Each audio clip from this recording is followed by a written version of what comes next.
right, welcome to Reflections. I'm Corey. I'm joined by Madison and Brandon. And today, April 12th, Giving Up Insanity. Where alcohol has been involved, we have been strangely insane. That's from the Big Book, page 38. Alcoholism required me to drink whether I wanted to or not. Insanity dominated my life and was the essence of my disease. It robbed me of the freedom of choice over drinking and therefore robbed me of all other choices. When I drank, I was unable to make effective choices in any part of my life, and life became unmanageable. I asked God to help me understand and accept the full meaning of the disease of alcoholism. The insanity of it. So I heard it said well before I ever came to the program that insanity is doing the same thing and expecting a different result. However, when I came into the program, they told me that insanity was doing the same thing, knowing you're going to get the exact same result and doing it anyway.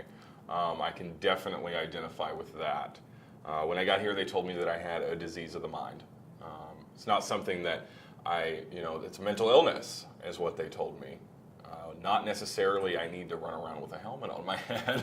I'm not mentally ill to that extent. However, the Big Book of Alcoholics Anonymous, and it says that the alcoholic at certain times cannot bring into their consciousness with sufficient force the pain and humiliation of even a week or a month ago, that we're without defense against the first drink. And it just, that hit me like a ton of bricks, because it spoke not only to the unmanageability of my disease, but the insanity of my disease. That I couldn't remember everything that I had lost. In the short intervals that I would attempt to get sober, I couldn't remember being homeless. I couldn't remember, the places that it took me.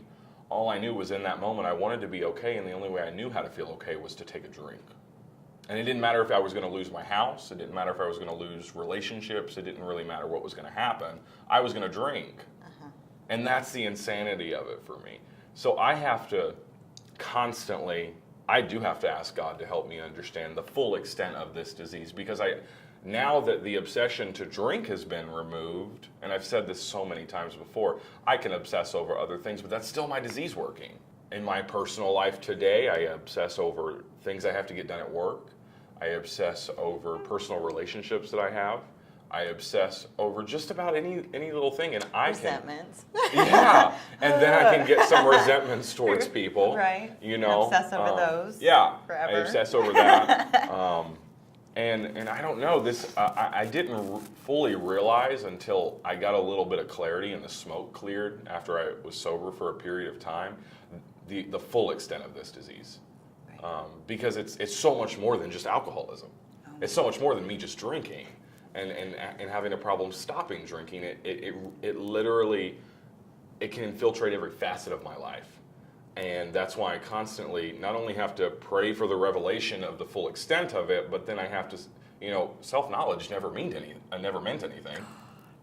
Did it? It was never enough. How many years did I go on? Well, if I could just figure it out this way, then everything will be fine. Yeah. And then I was back at it. Yeah, and I thought that being aware of things would really help me, but it doesn't. Awareness is only half of it, and then I have to put action towards that. Someone told me that willingness and action were the two most important essentials to recovery. I was really willing to believe that everything that they told me was true, and I wanted this to work in ways that I can't really describe in words. However, until I became willing to put the action behind all of that knowledge that I was geared with, it was useless to me. Yeah. So today, not only do I continue to pray for the understanding to the full extent of this disease, but also that God would give me the strength to put the action necessary in order for me to not return back to the insanity of this disease. I didn't actually come to believe that it was a mental disease, right? And it took me, it took me like a year, a minimum, and that's after being around people in the program for like a year and a half, and I didn't believe it. I didn't want to. Yeah. And I hadn't done the work that kind of showed me. It talks about it robbed me of the freedom of choice over drinking. Every time I drank or got high, it felt a lot like I was making a choice, And whatever mechanism I used to rationalize that, you know, sometimes it was like things are going really poorly and I need to get away from this. I'm dope sick and I need that to fucking stop. Or whatever reason it was. It made sense at the time, and a lot of that was because I had no one to bounce these ideas off of. You know, I don't know how many times in recovery I've gone to someone like, hey, I have this idea, and as I'm saying it out loud, it sounds like a bad, you know what, never mind, I don't have an idea. Yeah. You know? And it took me a while to kind of wrap my head around that, because every time I got high, even if I had been sober for a period of time, it felt like that's what I wanted to do. It never occurred to me that I had no choice in the matter, that I wanted to do that because of things that were beyond my control, and this was just how I was going to keep acting until something stopped me. You know, the only way I can keep that from happening is by putting in the work like you were talking about, Brandon. Somebody said to me a long time ago, and it kind of stuck with me, even though I didn't understand it at the time, and it took me a few years to figure out what they were talking about. But he said, if faith without works is dead, then willingness without action is just fantasy. You know, I was willing to believe all of this stuff, and it sounded really good, and it sounded like it would help, but it also sounds like a lot of work, and I'm not going to do it. You know? Like, screw that. Like, I'm just going to sit in a meeting in the back and dick around on my phone, and hopefully this will work. And it didn't. It never worked. I ended up losing that phone. So when I was finally, like, broken down enough to where, like, the work didn't seem like that big of a hurdle, like, oh, so you mean I just got to meet up with this guy and talk to him a little bit? And they, you know, this program is set up, they ease you into it. Like, we're just going to talk. Yeah. That's how they get you. Yeah. You know, hey, you want to go to breakfast? Of course I do.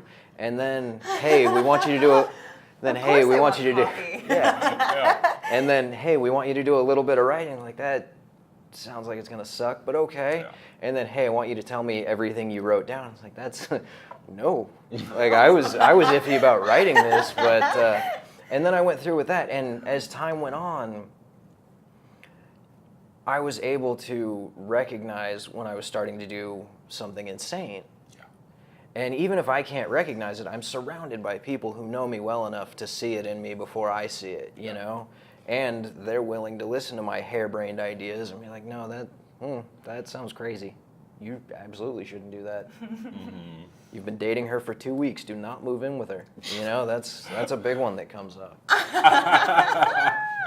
You know, it's funny that you said that because I'm currently going through my steps for the second time, and my sponsor asked me to write down 20 things that I've done in sobriety that were completely insane.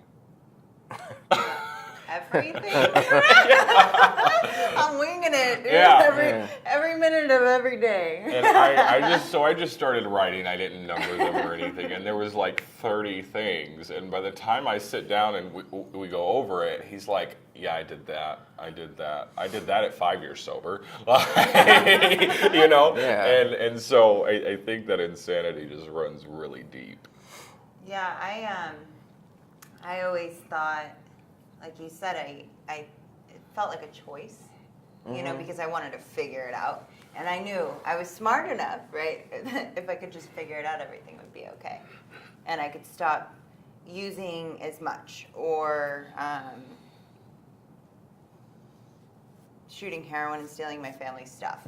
You know what I mean? Like, as long as I smoke it or whatever, I'll be okay, and I can think right, right? And, I mean, I will. Makes sense. I will Doesn't sound improvise. insane at all. You know what I mean? Yeah. So I mean, it made sense. It made sense to me, and I had it so ingrained in me that if you're a drug addict, you're bad, right? So like, because I felt like it was a choice, and everyone around me definitely thought I was making wrong choices, right? I hated myself more and more and more, and it just pushed me to use more. Yeah. I don't know how people become afflicted with the disease. I just don't. Personally, for me, I think this disease was in me far longer than when I first started using drugs. And when, like, I can look back on my childhood and I see the insane thinking and like the secretiveness and just anything to get me out of me, I was game, you know? So like when I first did drugs, because I'd been so miserable for so long that it was like, this is it. This is it, I've arrived, you know, like I'm good. Because that stigma had been ingrained in me for so long, and I was never going to be a junkie, I was never going to be a heroin addict, and today I will identify as a junkie wholeheartedly, you know, and I'm proud of it, you know, because I can help other people now, but I got to the point where I just had to take like one little baby step at a time, or I was going to freak out, and I couldn't freak out because I was exhausted. Yeah. Like I couldn't handle it anymore. I remember reading through the book, right? My sponsor, the first time I went through the steps, honestly, first time I honestly went through the steps and didn't try to like lie my way around it, you know, because that didn't work at all, and I definitely got high, but she sat down and she read the book with me. And I didn't understand anything that I read, not a word. And then I had this spiritual experience, and I'm like, oh, that makes sense, you know, and I started to understand, you know, that insanity had dominated my life. And I want to share, so I want to share an experience, doesn't involve drugs, but the disease and how powerful it is. I realized how overwhelmingly powerful this disease is about 2 years sober. I did a lot of things that I'm definitely not proud of, you know, and they were insane. And I did things against my moral compass. Getting sober, I live my life differently in every aspect. If I did it this way when I was getting high, I have to do it this way, being sober. And after going through the steps, I wanted to do things this way, the right way, right? How I felt that things should be done, you know, how I want to be treated, the golden rule, right? Yeah. I didn't steal from my family. I asked for permission. I was honest, and it just came naturally at this point. I went down to put a deposit to move in with some roommates, and it was very last minute. You know, I didn't have any cash, so my mom had given me like $100, okay? And I didn't know just how much it was going to be, but I needed to go break the change because it ended up being a little bit less. And I got the change and I put it. My brain worked so quickly that it's like, oh, just put it in the glove box. She'll never know, okay? I forgot about it, 100%. And then I think it was like 2 or 3 days later, I looked in my glove box and I'm like, oh my God. Like, and I could think back and I remember my brain doing that. Yeah. And it was so quick and so powerful, and there was no choice over the matter. Yeah. And I called my mom and I told her. I said, Mom, I'm going to explain to you my disease right now. This just happened, and I didn't even realize that it happened. Yeah. And at that point, I'm set in my ways. Because if I lie, if I steal, if I cheat, I am not okay. Yeah. I am so disgusted with myself, and I can't even touch it, you know? And wow, that was a huge eye-opener, you know? And I am so insane. I'm still insane. Yeah. Just not in the same ways. Yeah. I'm a little bit more, but I'm able to manage my emotions and my actions far better. It's awesome. Yeah. All right. Well, thank you both for being here. Thank you all for joining us. Yeah. If any of what we said struck a chord with you, check out more information on detox2rehab.com. Call one of our specialists. Talk to them. They can help you. And join us again next week for more fun stuff.